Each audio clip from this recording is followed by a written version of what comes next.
I'm an ex-Jehovah's Witness, and I want to share my story with the religion so that anyone who is going through what I went through I might be able to help them, because it was a very difficult experience, and if I can be there for anyone.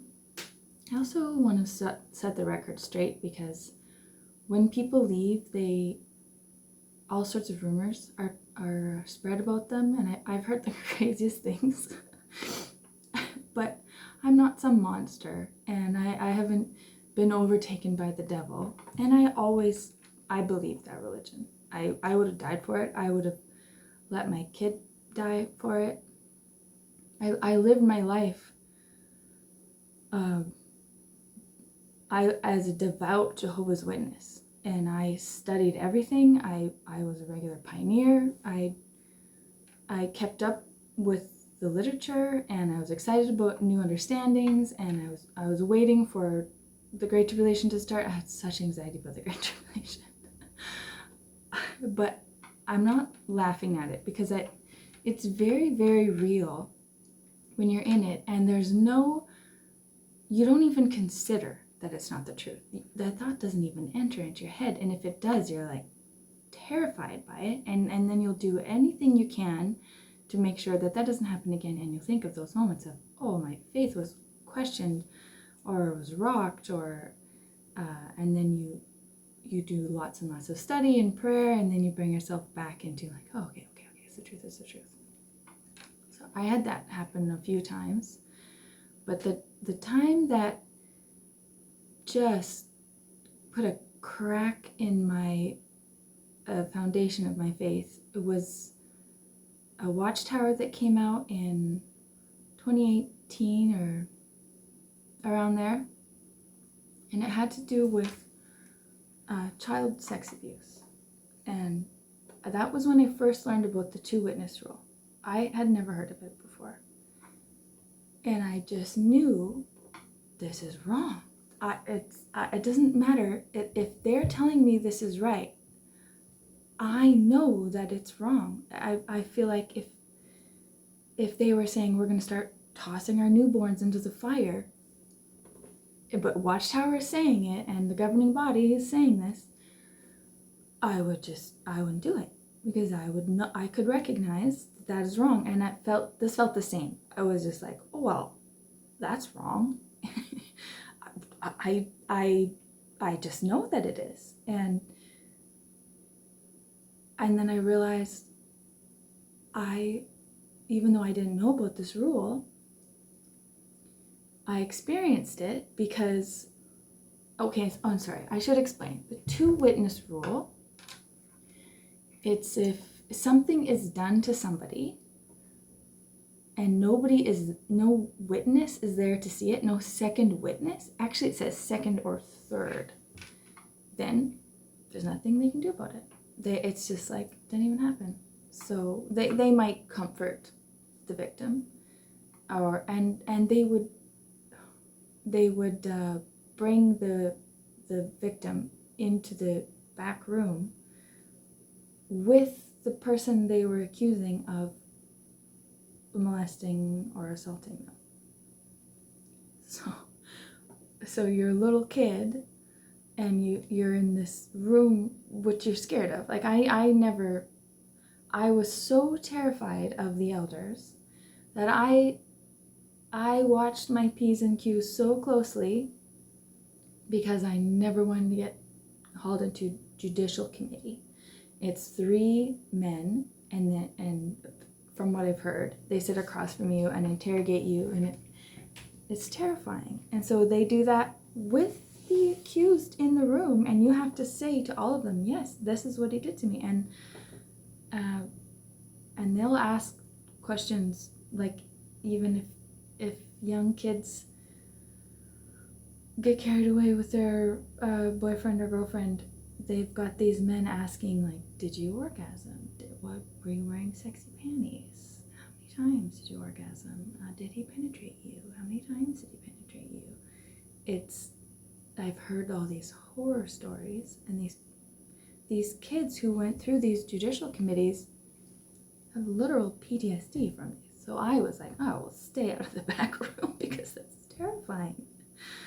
So anyways, when I would bring up the 2-witness rule, most of the men knew about it. A lot of the women didn't really, unless they had been molested.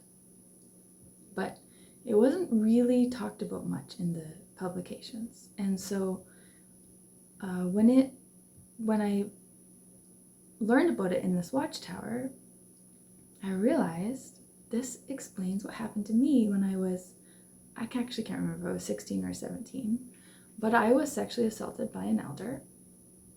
And so it really bothered me. And there's so much shame put into, everyone, but me. My parents were always like, oh, your biological father, he had problems, and he was like had hormone issues, and he was just obsessed with sex, and so you have to be careful. So it was constantly like, there's something wrong with me. I'm from a bad seed, so I have to be really careful because it's harder for me because I come from a pervert. So I have to. So it was very. I would dress modestly, and I didn't want people touching me, and I never wanted anyone to think that I was also a pervert. I needed to prove that no, I'm not like my dad. I'm a good person. I'm okay. There's nothing wrong with me. So then to have this elder do this to me, I was having nightmares about it. I'd wake up and it's like it's happening over and over again, and these nightmares were so real. So it's like it didn't just happen once, it was like it happened hundreds of times, and I'd wake up in a sweat. And so 2 years later, when I was 19, I phoned an elder and told them what happened. So at this point, he was still an elder. And I was worried that he was going to do it to someone else. I was also very worried about how much this would hurt his wife, which is the number one reason I didn't report. But then I kept hearing rumors about other women in the congregations warning each other, careful with this guy. So I was like, oh, of course I'm not the only one. I have to do something, otherwise it's going to just keep happening, and I'm guilty protecting this guy. So I told them, expecting them to be like, oh yeah, we'll get up right on it. We're Jehovah's people, and we don't tolerate things like that. He's an elder. How dare he? But I got a call 2 days later. They called me back and said, well, nobody saw it, so we can't do anything. Plus, you're a woman, and women exaggerate, and they're very emotional. And you said this, and how could that have happened when blah, blah, blah. So they picked apart my story and dismissed it and called me an emotional liar. But the part that stuck with me was like, nobody saw it, so we can't do anything about it. And I just thought that was so weird. Of course nobody saw it. He's not going to do anything when someone's there in the room. He's a creep, not an idiot. So anyways, that was on the back burner. And then 20 years later, I learned of this 2-witness rule. Never heard of it before. It's in the elders' rule book. So there's a secret rule book, which I knew the elders had a book of rules, but that's when it first occurred to me, why is there a book of rules that we don't even know about? Shouldn't everybody, if we are following these rules, shouldn't we know what they are? That doesn't make sense. And at the same time, I had started reading the Bible just on its own, and I started in Matthew, and I started seeing a disconnect, like with the parable of the prodigal son. So he's eating pig slop, he's sleeping with sex workers, And then he's like, I don't want to eat pig slop anymore, and I could probably actually make a decent wage just working for my dad as a servant. So he wasn't repentant or overcome with grief and remorse. He just was like, this sucks. I don't want to do this. I'll go work for my dad.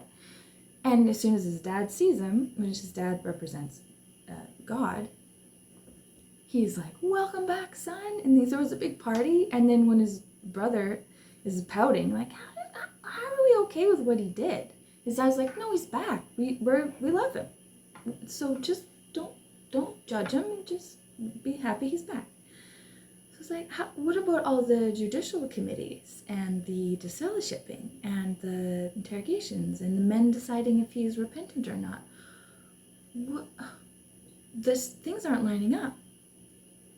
I started to see that I started thinking if Jesus was here, he might call Watchtower Pharisees. They're acting more like the Pharisees. And then I'm reading the parable about the faithful and discreet slave. It's just a warning parable. It's not a prophecy. And if you keep reading, that slave goes rogue. Like he fails the test.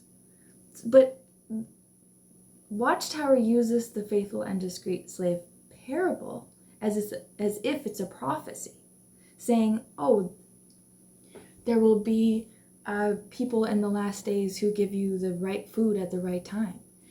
But if you read that whole parable, and in all of the accounts where it's mentioned, it's basically like the Good Samaritan story. That would be like saying, oh, we're the Good Samaritan, and that's a prophecy, and there's a prophecy about this, and that. It's not a prophecy.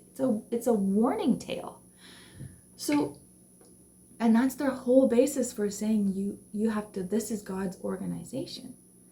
But it's weird because even though I was having doubts, I was still thinking, this is the truth. That has to be. I know that if I know one thing, it's that Jehovah's Witnesses have the truth. So how can I prove to myself that they have the truth? Because there's no other option. There's no other, I just have to make the truth my own again. I just have to find a way to make this make sense. It's not making sense, but that's a problem with me. I have to keep doing more research and really prove it to myself, because I'm not okay with it not making sense. It has to make sense. So this was during COVID. COVID started, and I had more time for study. And so any spare moment that I had, I was just reading every single article I could find on JW Library, on women, and trying to make the two-witness rule make sense. And I only found 2 articles that really addressed it. And actually, the one was a question that I'd had. So people must have been writing in, because they had the same logic that I had. And that was, when I first learned about the two-witness rule, immediately pops into my head. I'm like, no, because in the Mosaic Law, there was that law where if a woman is attacked in the city and she doesn't cry out, well, she's a willing participant, and like, you're gonna stone both of them. But if she's attacked in the country where nobody can hear her, then we'll stone him, and she's innocent. So how are they going to know that something happened to her? He's not going to tell anybody. She must have. And the whole point of it was there was nobody there to see or hear. So there goes your two-witness rule. Reading the 2 or 3 witness rule in the Bible, where it actually is, it's more to do with I felt more like legal disputes, or it's not about assault. So it just seems like an excuse to not deal with it. And so there's a question from readers about, how can the two-witness rule make sense when in the Mosaic Law, this woman, if there's no one there to hear her, blah, blah, blah. And the answer didn't make sense. It just talked in circles saying, oh, that's an assumption of guilt, which doesn't make sense. It didn't answer it. So that didn't satisfy me. And then there was a morning worship video by, I think, Gary Bro. And he said, we will never get rid of the two-witness rule. And he said, apostates don't like the two-witness rule. Whoa, do not call me an apostate. That is the worst thing that you could call somebody. And how can you say you will never get rid of it? How do you know that you won't get new light about the two-witness rule? Do you know what new light is incoming? He's not a governing body member. And how arrogant to say, oh, God would never give us a new understanding about that. So just didn't hit right. Actually made it worse. And then as I'm reading, I was reading the Proclaimers book. Old Watchtowers, new Watchtowers Awakes, and every time a new article would come out, I would just be like, okay, this is going to be the one that will address it and that will fix everything up. Like it has to be, because there hasn't been anything in any of the old literature. So there has to be something new coming out. So I was like excited and waiting for any new Watchtower publication, anything coming out, any new announcement, because I was like, we're going to get answers here. We have to, because I wasn't finding them in the literature, in the older publications, the new ones last year, like everything. I was reading everything I could get my hands on. If it was on the website or the app, I was reading it. And actually I found some wild stuff that it was like, this is so very wrong. And now we know that. But in the 50s, this would have seemed normal, but now this wild stuff. This is crazy. And then my daughter, well, my then husband, he was an elder, and he was an elder for, I don't know, 10 or 12 years. But he also decided it wasn't the truth, but before I did. But it was actually the same Watchtower that he was already having doubts. But it was the same Watchtower that completely just, as the Mormons say, broke his shelf. Just in that moment, he knew. And he was actually the Watchtower conductor. And he was conducting the Watchtower, and that moment he knew, this is not the truth, and what are we doing here? This is crazy. I started crying. Like, it was really just a gut-wrenching moment. And we didn't know that at the same time, our daughter, she also was like, this is bullcrap. She's a smart kid. And all of her friends, not all of them, but most of them, they knew, and they would share things that they had learned, and so openly, and just accept it. Like they did not have a hard time seeing through things. So her and all of her friends were like, oh yeah, this does not make sense, and we're not doing this. So when she told me that she did not want to be a witness, and she was baptized, I knew, oh, I have to choose between my kid and the religion. And I choose my kid. Like, I just knew my daughter. I'm not going to let her have judicial committees, or I'm not going to kick her out, and I'm not going to let her be disfellowshipped and shamed. No. Not throwing her to the wolves. And because you see kids who were disfellowshipped, kicked out at a young age, and their life just goes to it's bad. And of course it is. That you think that you're worthless, and all of your community, your friends, your family, everybody that you know won't talk to you. It's like you're a ghost. So what are you going to do? You're going to turn to drugs. You're going to be in abusive relationships. You accept the love you think you deserve. So Yeah, of course. And then witnesses will be like, well, look at them. They left the truth, and they're in the world, and look how badly everything turned out for them. Like, no, you kicked your kid to the curb. and that's what's happening. You're treating them like they're dead. And so, yeah, things aren't going well for them. So anyways, then my husband starts telling me different things from behind the scenes from when he was an elder. The corruption, the politics, the amount of people who were abused, way more who have been than haven't.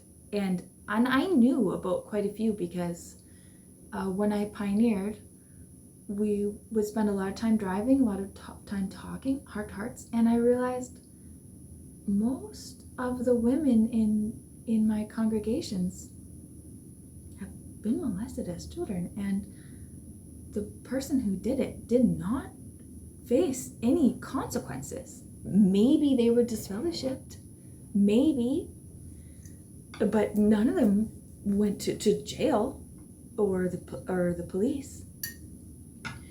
But you think, well, it's just a bad couple congregations, and it as a whole, the organization is good. There's just some problem areas. But then when you find out what's happening behind the scenes, and it is so vile, just horror story after horror story after horror story. And I think that's why there's more women who are witnesses than men, because men find out what's happening behind the scenes. Women are kind of oblivious. They're like, oh yeah, everyone's peachy. But meanwhile, here's an example. There was a man who was inactive for a while, and then when he came back after 20 years, his wife got cancer, and so I think it scared him. I don't know. And so then he came back to the truth, and everyone's delighted. Like, oh, it's a success story of like, yeah, somebody came back. And they go to make him a ministerial servant. 2 of his daughters write the elders and say, he molested us for our whole childhood. You cannot put this man in a position of authority.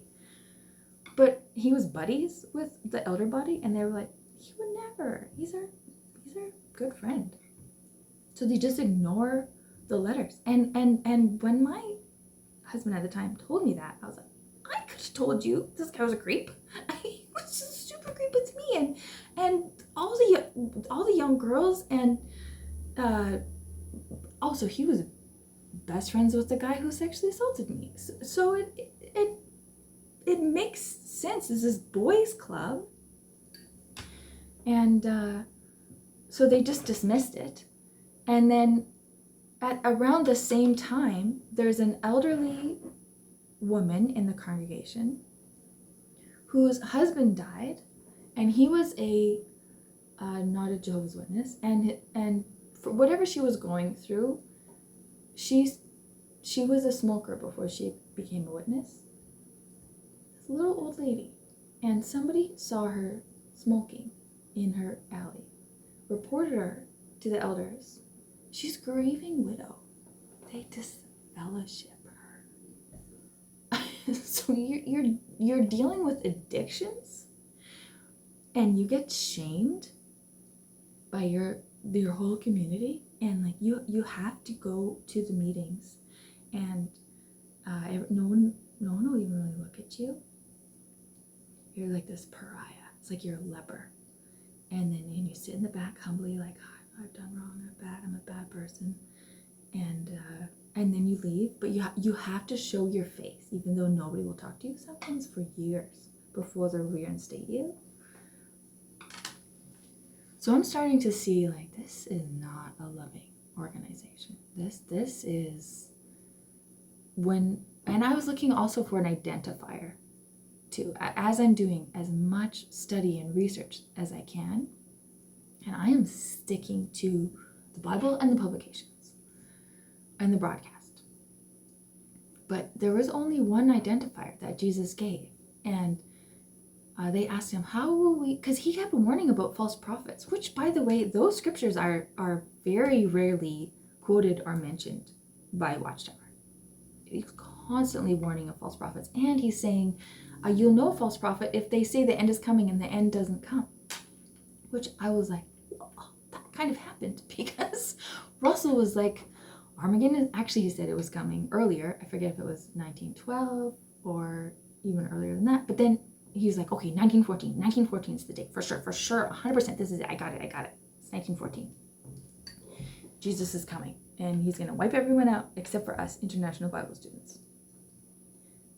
And Jesus didn't come. But then Russell was like, well, actually, he did come. It was just invisibly. It was invisible. So I wasn't wrong. Jesus did come. It just was that you couldn't see it. and World War I started. So there's proof. Jesus. So he's going to come back. He came invisibly, picked his people, because he had to be here to see which ones he liked the best. Obviously, it's us. He liked us the best. We're the best of everybody.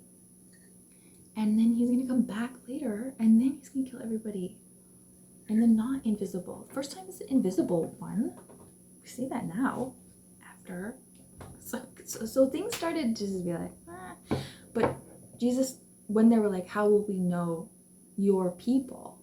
He just said one thing. He said, you will recognize my people if they have love among themselves.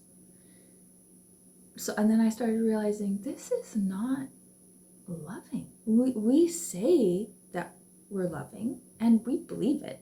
I believed we were the most loving people group. Oh, 100%. We're the only ones with love. The world is wolves, and it's terrifying, and Satan's spirit. But God's people is like this protected, loving. It's where the only place you'll actually have real love. But I was a fourth generation Jehovah's Witness. Everybody in my circle, everyone that I knew, all my family, friends, everyone, all Jehovah's Witnesses. And you're taught it from a young age that this is the truth and this is the most important thing. So yeah, you believe it, but I also knew at a young age, I was like, I used to think this.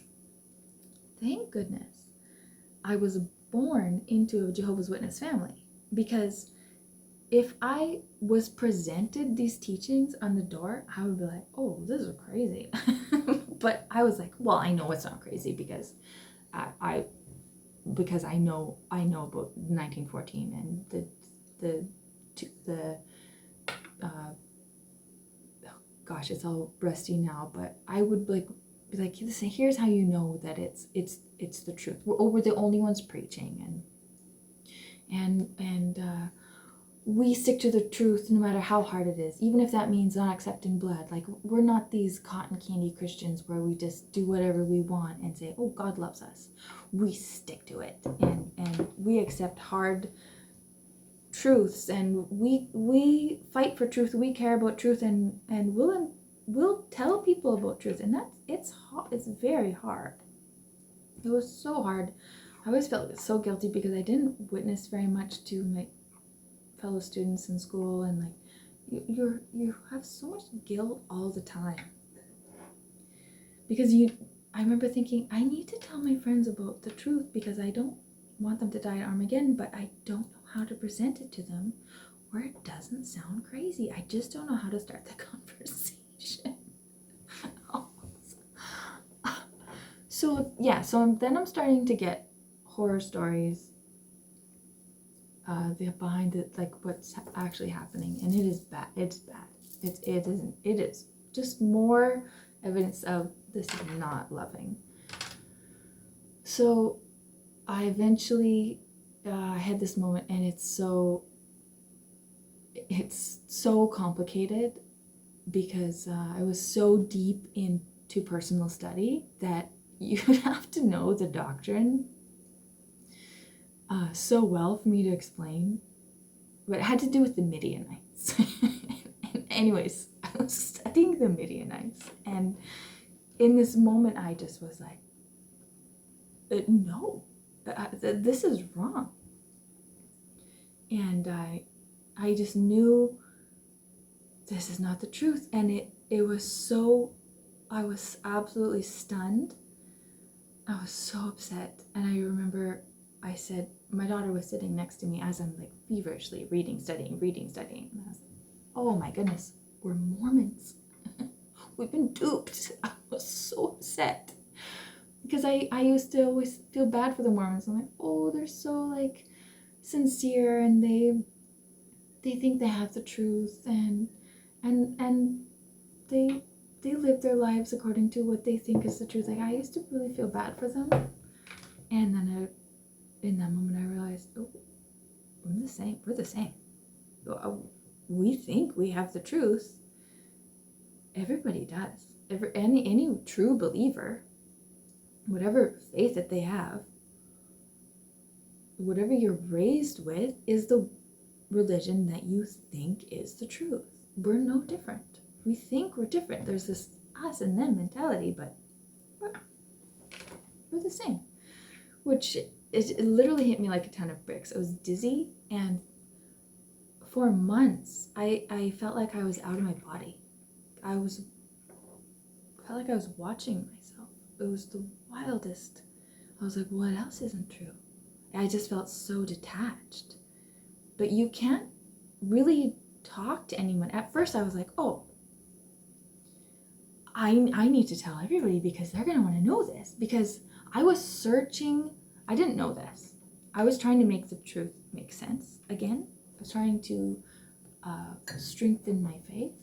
But what I was actually doing was searching for truth. I just didn't know that's what I was doing. So when I found it, and actually then things started making sense. It was very difficult to come to terms with. But once I did, maybe it took 6 months, I was like, oh, people are going to want to know this. They're going to want to know that they're giving their whole lives and their energy and living their lives by these terms of this religion that's a false religion, like, and they're going to want to know about what's happening behind the scenes. Because then I had started reading court cases, trial transcripts, because I was like, okay, I can trust that. I can go on to the court records and download them and read them, and I know it's not some doctored up lie by some apostate lie. I know I'm getting actual facts. And Watchtower is hiding for decades. They have a massive problem with CSA, child sex abuse. And instead of addressing it or changing policies or being like, okay, fine, we'll go to the police, they are just paying off the victims, just hush. They're just keeping as quiet as they can. And there was this one case in California where because Watchtower is so like meticulous with records, every member of the religion, they have a publisher card, I think it's called. I don't know because I'm not an elder, so I've never actually even seen my own publisher card, but they keep records. And when you move to another congregation, those elders will send a letter saying so-and-so is either they're kind of a dirtbag, or yeah, they're good, they're trying, but they did this or they did that. So because they keep such good records, they had the largest database known of child sex offenders, because all of their members who were accused of it, it's in their database. And so the prosecutors were like, hand that over, we want to see that. And Watchtower was like, mm-mm. So they fined them $4,000 a day until you hand it over. And they ended up paying $2 million in fines because they're like, no, we're not giving you the database. Because they're protecting their image. They're not worried about the kids. They're worried about their image. So anyways, I'm reading trial transcripts and seeing like this is bad. And then I found articles, Watchtower was part of the United Nations, which if you're not a Jehovah's Witness, you'll be like, what? Whatever. But that is a big deal because Watchtower said that the United Nations is like one of the beasts in the book of Revelation. And they'll have this whole part of the prophecy to do with the Great Tribulation and the end, and the United Nations would be given teeth, and they would turn on the leaders of the world governments, and they were like, the United Nations is this filthy beast or whatever. I can't remember. Not quite the Whore of Babylon, but they're like besties. I actually can't even remember exactly how it goes, but I used to know. And so then turns out not the whole time, I think for 10 years, Watchtower was a member, and of course the reasons are financial. Like it all comes down to money. This is the same as any other religion. You think, oh, we don't care about money. Our leaders don't care about money. But they do. And it's a really, really hard thing to learn, because especially when you're really sincere about the religion and it's everything, it's the most important thing. You put all of how you live your life, all of your choices, everything. Yeah, it's really, really tough. And then it started occurring to me how much, because at first I was like, well, it's not the truth, but it's still good. It's still a good religion, and I'm still grateful that I was born in it, because I'm a good person, and I have good values and whatnot, because I was a witness, because I was raised in the truth. Then it started slowly occurring to me, no, actually, I would have been able to go to school if I was offered a scholarship in English, something that I always thought about that. I wanted to do that so badly. And I had to just say no. And then I actually didn't want to get married. But the way everything, like they push you into getting married so that you don't get into trouble. So you don't end up having sex. And even when I was really getting cold feet, like, oh, this does not seem like a good, we're 18, 19. And my parents were miserable. So like, I don't want to be like that. And my parents were extremely strict and controlling. And so then, as a woman in the religion, you give all authority of your life over to your husband. You have to 100% submit. And even before we were married, when I was like, it was actually my money. I wanted to go to Mexico with money I had from an insurance settlement.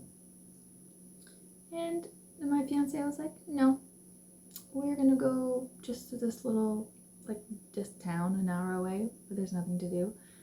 And because that's what my mom said we should do. And so I was like, well, a good Christian woman just humbly accepts it and doesn't make a fuss and it's like gross and ugly and unchristian to be like, to fight back. You just have to humbly accept it. But it's a toxic setup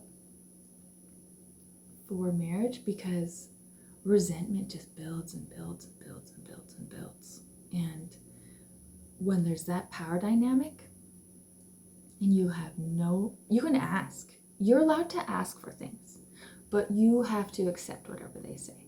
And the circuit overseer once was like, Jehovah won't bless disobedience, but he will bless a bad decision. So ladies,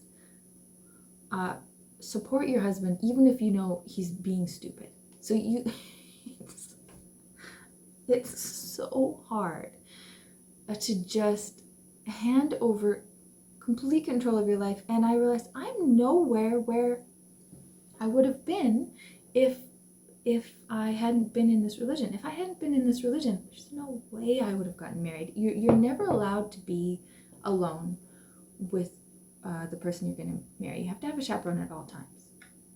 And the first time you're alone with them is when you're married. And it literally would have been one weekend away with this guy, and I'm like, oh, we're just not compatible. That's all. We're so incompatible. We approach life so monumentally differently. So yeah. So then I realized I wanted a divorce, and I want to try going back to school. At 42 years old, I was accepted to university and actually got onto the dean's list, which I was shocked by. But anyways, I'm making a life for myself. I'm happy for the first time in my entire life. But it was really hard, and I think I had a lot easier because I wasn't a kid who woke up from the religion and my parents still all believe, and I have to pretend, because if I don't, they're gonna kick me out. And I think a lot of young ones are going through that. Just hang in there, kiddos. It's so hard. I can't even imagine. It's hard as an adult. It's really hard. And then like I'm making new friends, really good friends, and I still have a relationship with my daughter. And actually, there's a few witnesses that still talk to me, and I'm careful to not mention anything that would hurt their faith, because if they have questions, they can find the answers on their own, just the way I did. Just read the literature, or just read the Bible.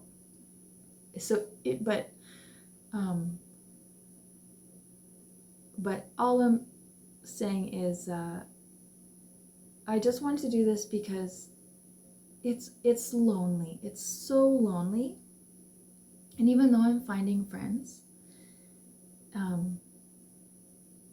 I still miss my family. I had a cancer scare, and I would have loved to be able to call my sister or my mom.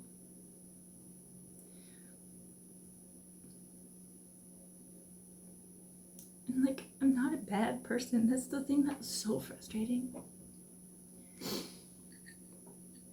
I think I'm actually a good person. And truth is so important to me. I couldn't just pretend to be in a religion, because I need authenticity, and I need to believe in things, and to be able to stand for things. So to think about, I just wanted to do this for anyone who is waking up and they can't really talk with anyone about it, because I know when once I had decided, okay, this isn't the truth.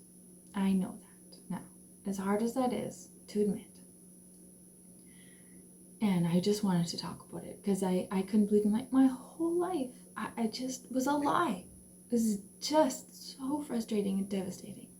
And you can't really talk about it with anyone. So I was watching videos on YouTube of fellow ex-Jehovah's Witnesses sharing their experiences, and it just helped. It helped so much. And I'm so grateful to them. And it's hard. I've been wanting to do this for a couple of years, but only now do I have the courage. And I'm like, I have the courage, even though I just woke up and I have bedhead still. I haven't showered. Whatever, who cares? It's not a beauty contest. I just want to be there for people who are going through what I went through. And I think a lot of people are having a similar experience in all different religions. And I think we have to be there for each other. And by understanding common experiences, somehow it helps. And so I want to say a big thank you to everyone who's talked about their experience on YouTube, TikTok, Instagram, blogs, etc. And when Supnan made documentaries, they really helped me. And so I just want to say a huge thank you. And I know this is long, but I didn't worry too much about censoring myself because I needed these long conversations when I was waking up. I just put it on while I was cooking or cleaning or going for a walk or a bike ride, and it felt like I got to talk about it. And if anyone wants to reach out to me, I'll try to talk. I'll try to talk with you. I can't offer any resources or anything, but I will tell you it gets better. And at first you're thinking, well, if this isn't the truth, then well, we just get old and die. Because you were taught that it's either it's the truth or it's nothing. But I think I'm a very spiritual person, always have been, and I'm finding answers that make more sense to me now and feel right. So I'm actually happier spiritually now than I have ever been, and my health is better. All it was I just had a lump in my breast, and so for my cancer scare, so I just had to go for testing, and it just turns out it's benign or whatever. But so it's no big deal. I think a lot of women go through that. But in those moments, those are the moments when you want your family. And like I had some really good friends. My sister-in-law, I can't even think about her because I miss her so much. But I'm hoping that one day something will just hit her the way it hit me, and I'll get her back.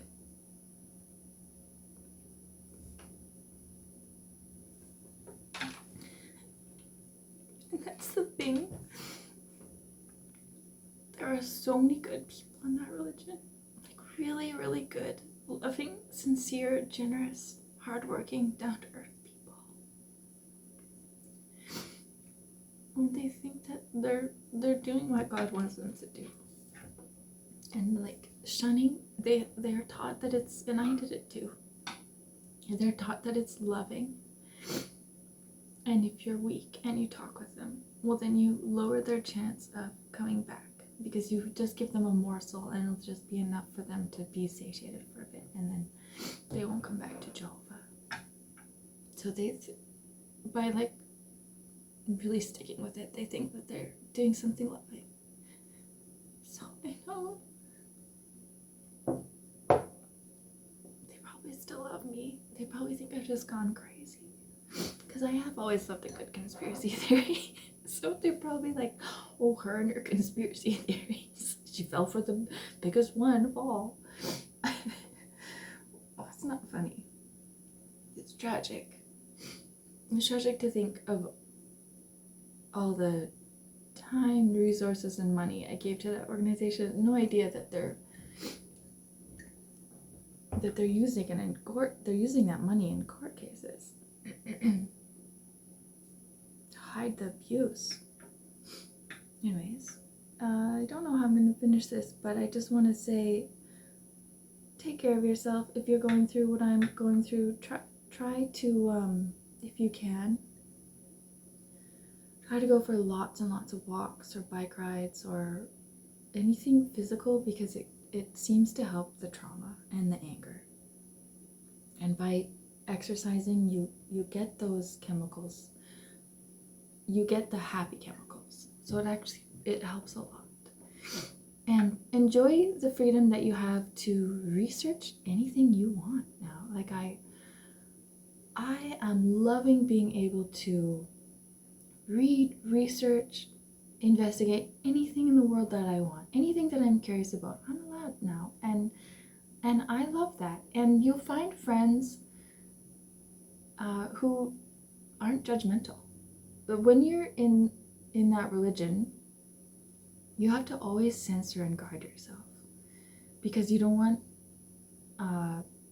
people to think that you're spiritually weak. So even if you watch something that your conscience is okay with, but you don't know what their conscience is going to be okay with. So then you can't just be like, oh, I watched this show last night, it was great. Because they might be like, well, sister, should you be interested in true crime? Because that's being entertained by violence. Well, you get this self-righteous lecture. Whereas when you're not in that religion anymore, and you tell your friend, like, oh, I watched this documentary, it was wild. They're like, oh, there's no judgment. Even if they're like, I'm not into that sort of thing, but it's a real you do you mentality, and it's refreshing. And it takes a while to shake that feeling of like, oh, I gotta be careful what I say here. You're gonna just be yourself. It's pretty amazing. So it seems like it's never gonna get better. And there were some low points. Really devastatingly low. And it feels like it's never gonna get better, and you're never gonna be able to join the rat race and make a life for yourself. But somehow things just work out. You'll find that too. If you're sincerely trying and you have a positive attitude, things will work out. I found a really good job, and I'm finding really good friends and making really good connections. And okay. So here's something also that you'll realize after leaving. If witnesses do any one good thing for you, it's making you appreciate the weekends, because your evenings and weekends as a witness are filled with, you got to do personal study and you got to go in the ministry, which it just drained me. Oh my gosh, it tapped me out, and it's scary. There was somebody with a gun. I had a dog bite me. It was it's a terrifying thing to do, and it's exhausting. And then you don't know what time your meeting's going to be on Sunday. Like if you're sharing a Kingdom Hall, sometimes it's 10, sometimes we had one that was at 4, so it just wrecks your day. So your weekends are cooked. And so now just being able to get up and have a coffee, I don't have to go knock on doors. I can just clean my house, do some food prep, go for a walk. I picked myself some bracket mushrooms and make myself a wreath for my door. I'm not really into the holidays. They don't really mean anything to me, but some people who leave, they love them. And I could see how it would be really sweet if I still had a little kid that, I would love the holidays. So yeah, it gets a lot better. And just know in those moments where you're like, it's never gonna get better. This is so bad, I can't do this. I'm an outsider. I'll always be an outsider. I'm broken, whatever. I didn't get to go to school, I don't have a career. Just keep going and know that it will get better, and keep searching, because you will find the answers that make sense to you, and things will get better. And I've been told by ones who left quite a while ago, because I've reached out to a lot of EXJWs and they've been so loving. They forgave me for shunning them, and just like immediately just open arms, so helpful. They're actually the most loving. You think apostates are these like monsters, but they're just people who realize this doesn't make sense. They want to live their life authentically, and they're not these deranged, demonized monsters. They're just normal people who actually, I've experienced ex-Jehovah's Witnesses to be so loving and generous and understanding and incredible. So we really do have to be there for each other. And at this point, this is all I could think of to help. But if this listening to me rant and ramble helps while you're going for a jog, for now that's all I can do. But just know that if you're someone who knew me and you stumbled across this video, I still love you. I still love everybody that I left dearly, and I miss my family. Like if you're a family member, reach out to me. I won't tell anybody. I miss you, and it's hard to forget you. Like it's hard to forget my mom because I look so much like her.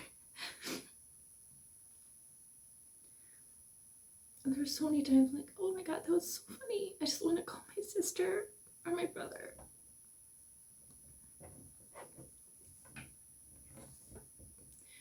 But I can only hope that Watchtower will crumble. They'll go bankrupt. They'll have to sell all their kingdom halls. And then when all these poor people are wondering what happened, we're going to have to maybe help them. I don't know when this is going to happen, but there's a good chance that it could happen within the next 10 years. So maybe we'll get some of our family back in 10 years. We can hope. We can just hope. But anyways, I love whoever you are that's listening to this. And I feel for you. And I empathize with what you're going through. It's hard. It's hard. Be so kind to yourself. As kind as you can be. Try to change that inner voice of shame and accusation to one of love. To just view yourself as a little kid who needs love. And talk to yourself as a very loving voice, and do as much research as you can. It really helps you understand it and how to cope with it, and even things that you're doing and don't realize you're doing. Knowledge is power. So take care of yourself. I love you.